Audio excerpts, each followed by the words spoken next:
Champions ट्रॉफीसाठी आज भारत आणि न्यूझीलंडमध्ये महारणसंग्राम। किवीचा गड भेदून टीम इंडियाला चॅम्पियन होण्याची संधी। दुबईत दुपारी 2:30 वाजता सुरू होणार महामुकाबला। राजधानी दिल्लीतील लाडक्या बहिणींना दरमहा 2500 रुपये मिळणार। मुख्यमंत्री रेखा गुप्ता यांची घोषणा। आर्थिक दुर्बल घटकातील महिलांसाठी लागू होणार महिला समृद्धी योजना। लाडक्या बहिणींना फेब्रुवारी आणि मार्चचे पैसे 2 टप्प्यात दिले जाणार। महिला बालविकास मंत्री आदिती तटकरे यांची माहिती। 2 महिन्यांचे पैसे एकत्रित देण्याचं आश्वासन देऊनही केवळ 1500 रुपये जमा झाल्यानं सुरू होती टीका। शिवसेना उद्धव बाळासाहेब ठाकरे पक्षाचं आज ईशान्य मुंबई निर्धार शिबिर। आदित्य ठाकरेंकडून शिबिराचं होणार उद्घाटन।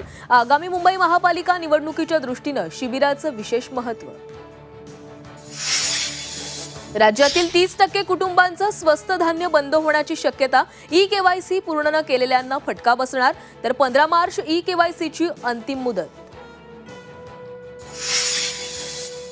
पुण्यातील भर चौकात लघुशंका करणाऱ्या विकृत गौरव अहुजाच्या हाती बेड्या। सातारा पोलिसांनी रात्री घेतलं ताब्यात। लवकरच आरोपीला पुणे पोलिसांच्या स्वाधीन केलं जाणार।